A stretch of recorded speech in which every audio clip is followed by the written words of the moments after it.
One is always promised happiness in the future. Our parents and teachers may say, once you pass your exams, you will be happy. And this will enable you to earn money and you will become happy. Purchase a new home and this will bring you joy. After achieving all of this, you will sit back and think, am I truly happy now? The answer will be, well, not really. But once I have paid off my home loan, then I will be happy. After 10 or 15 years of struggle, you will have paid off most of the home loan, if not all. And then you will ask yourself, well, am I happy now? No, I'm not happy now, but once the kids have settled down, then I will truly be happy. The kids settle down and you still don't feel happy. But by this time, you will concede and say, well, I will be happy when I die. Happiness can be achieved right now, or it never will. One is looking for happiness here, there, and everywhere, but failing. This is similar to a man looking for fire to cook his meal using a candle. The man walks around holding his candle, searching for a box of matches. But if he really knew what he was looking for, then he would know he has fire in his hand, the candle, which he can use to start the fire, and then he can cook and enjoy his meal. Look at your parents and learn from their mistakes. Look at their life, how they have worked hard and achieved little.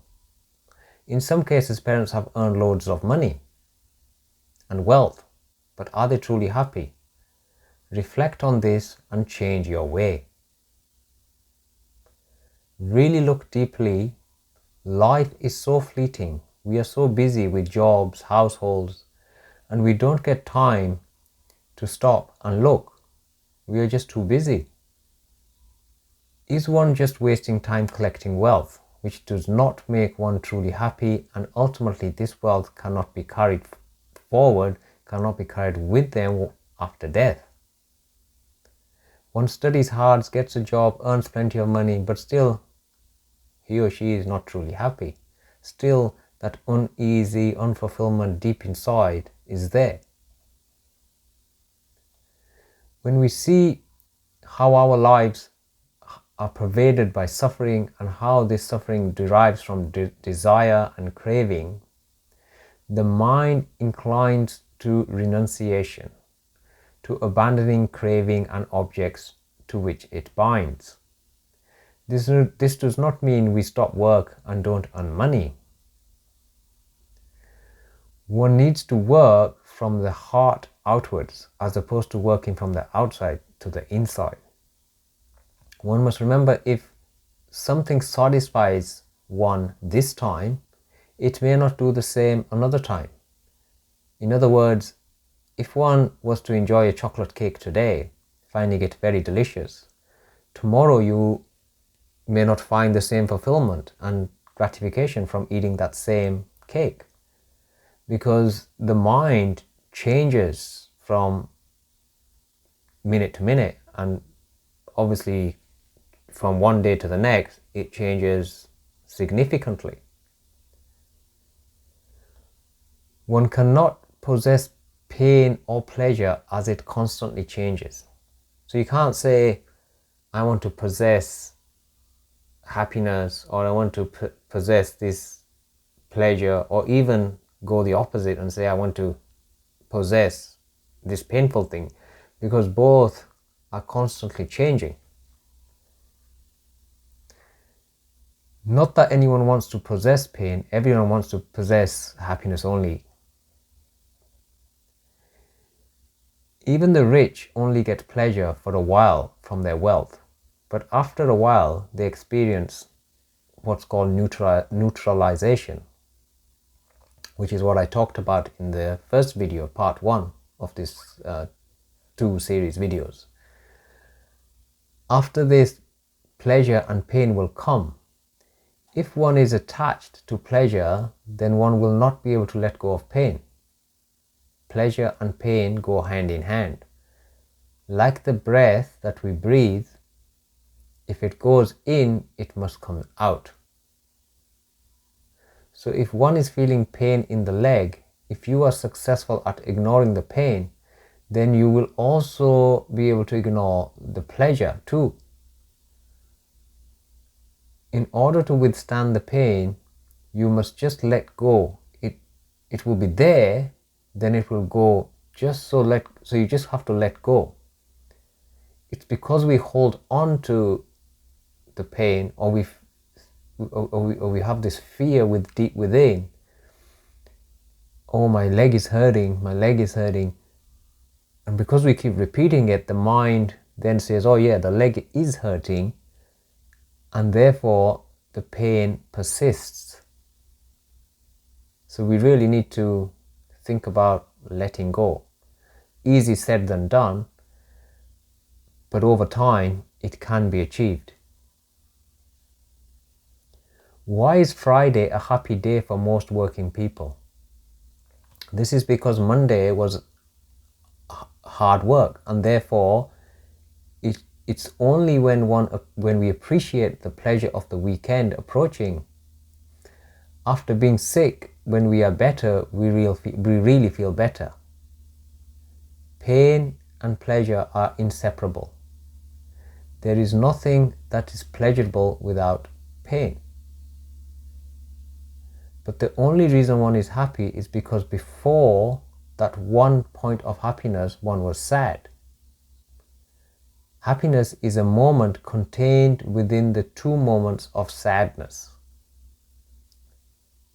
Sadness is a state contained between two moments of happiness. For example, one might be walking down the street in a low mood and suddenly find $1,000 on the street. That will make them happy. After spending the $1,000 once again, he will go back to the low mood. If you do not feel free and do not feel happy, then the anger is growing within, and therefore the problem is within you. It is easy at that moment to blame someone else for your problems. You might think, oh, if that guy did not do this, then this would not have happened, and that would not have made me miserable. What happened has happened. It's a fact and cannot be changed. What can be changed is your reaction to what happened. Think of an incident which made you really upset. Go on, do it now. So think of an incident right now that made you really upset. Now think about how you reacted to this incident. Think now that just before you got upset, if you had won the lottery at that moment, a lottery of $10 million, let's say, would you have really reacted in the same way? If you won the lottery and you were happy, then you will not get angry with the next person who comes along and swears at you even. As you will be at such ease, you will be so joyful that you cannot possibly get angry. Happiness is always in the future. Some people think, once I get a degree, once I finish off my study, then I will be happy. When they get their degree, they get their job, they will say, yeah, I will be happy at that time. After the job, it's when I get my partner, followed by when I get my house, when I get the home loan paid off. So the list just keeps going on. Then the kids come along, then you need a bigger house, then you have to wait for the kids to settle down. Then you think, oh, when I retire, I'll be happy. But finally you think, when I die, I'll be happy. But it's always in the future. One can only really be happy when you stop looking for something in the future. If your happiness is dependent on the future, you think when X, Y, Z will happen, then you'll always be waiting for it to happen. And when it happens, you'll always have something else ready to go on to the next thing and wait for that to happen. So for all your life, you'll just be waiting. Your whole life, you will just be waiting for it to happen. And before you know it, the time is up. Next time you have pain, do not think about it. Welcome the pain. Welcome it. If the body is in pain, then don't let the mind be in pain.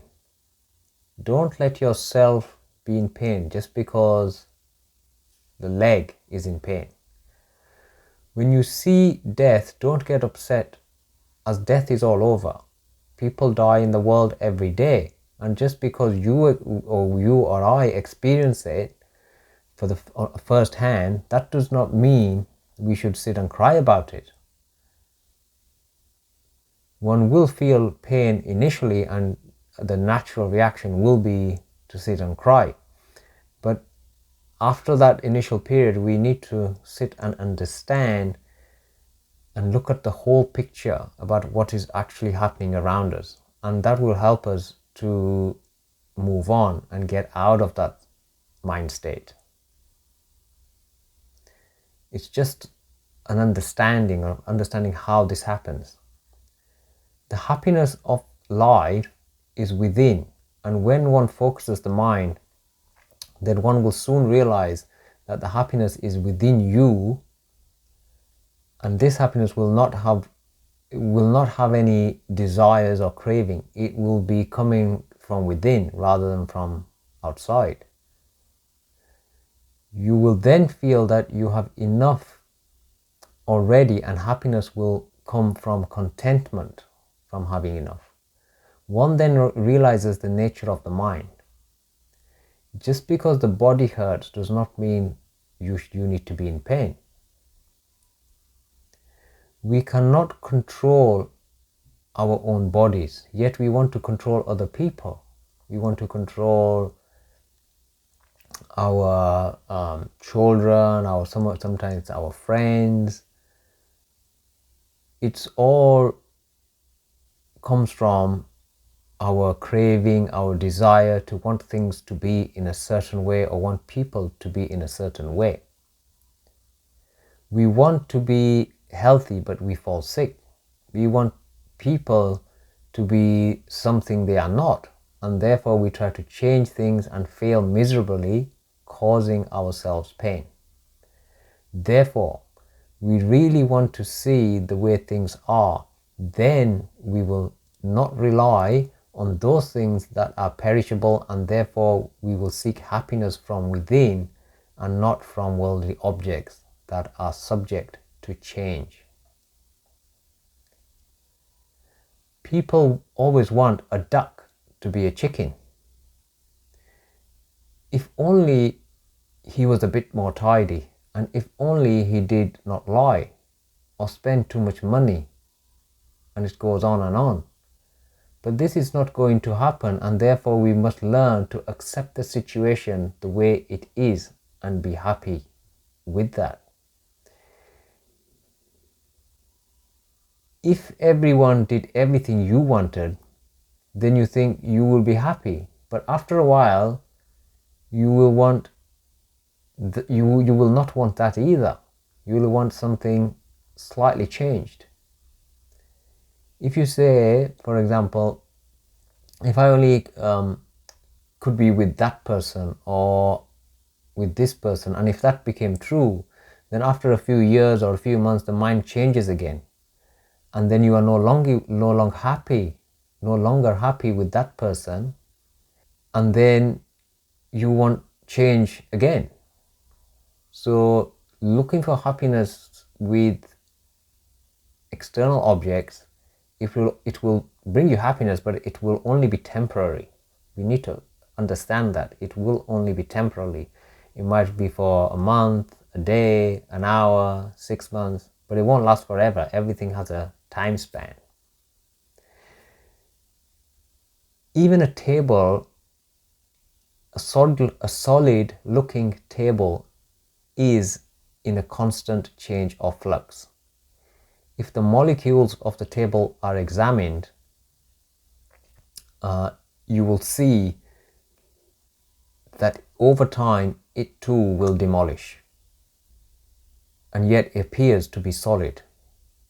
But if you leave it for, let's say, 200 years, it will just crumble, and over 200, 300, 400 years it will crumble and disappear. Even praise and criticism are not true, as they change over time. Somebody will praise you today, but they'll criticize you tomorrow. Or they will criticize you today, and tomorrow they will say, oh, you have done this, you are a great person.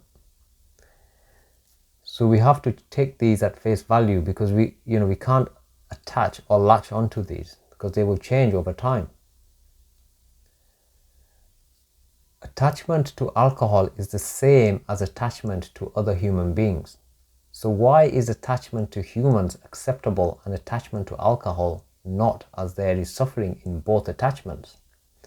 So somebody who is having loads of drinking every day, alright, it is affecting their health, but over the long term, if you look at it deeply, it is internal suffering for that person. And in the same way, if you're attached to other people, it will bring you suffering as well. It's just a different form of suffering, but it will bring you suffering. If a piece of cake is going to bring you one happiness, then the more one eats, the happier you should get. So if you've got a chocolate cake and you really enjoy it, then the more you eat it, the more happiness one should get. I mean, in theory, that is how it should work. Therefore, with every bite you eat, you keep thinking, now I am going to be satisfied. With this bite, with that bite, with the next bite, I will be more happy. But it never happens. But you only get full. Then you think the cake is disgusting. But how many cakes can you eat? The first one will be tasty. The second one, okay, you might be able to put up with it. But after eating so much, like 2 or 3 cakes, you will want to throw it out. So you can't get happiness from external objects. These things are just contaminated. It is not the job of these things to bring happiness.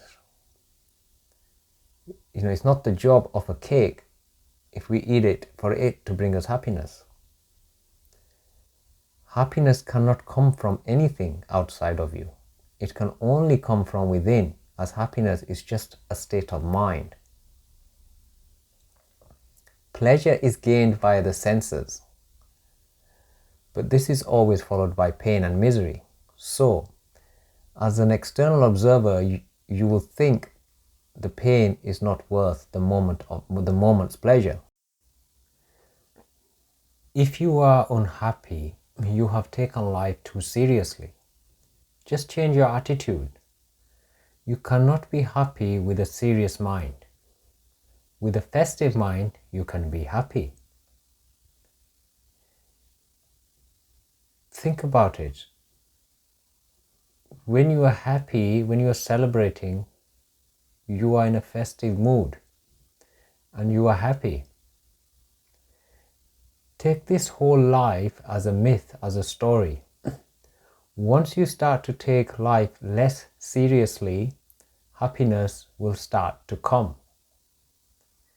Unhappiness comes out of too much seriousness. Try it for 7 days. For 7 days, remember only one thing, that the whole world is just a drama, and you will not be the same again. Just for 7 days. You are not going to lose much, because you don't have anything to lose. Think about your life and how happiness has always been in the future. How happiness is always fleeting and changing. 1 minute you have happiness, or at least what you think is happiness, obtained from acquiring an object or fulfilling a desire, and the next minute or the next day you have lost the object or the desire has settled down.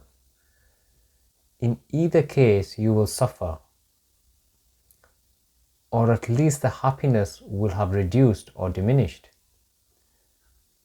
Think about how obsessive you became with objects and people. Think about what really made you happy last week or last year.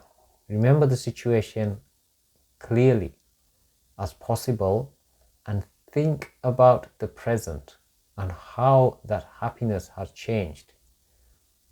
Do the same with a sad or upsetting thought.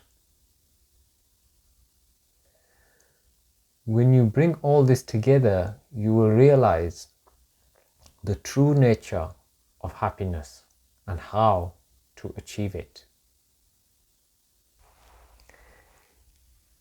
If you enjoyed this video, then please hit the subscribe button just below and turn on your notifications so you are notified of my next video.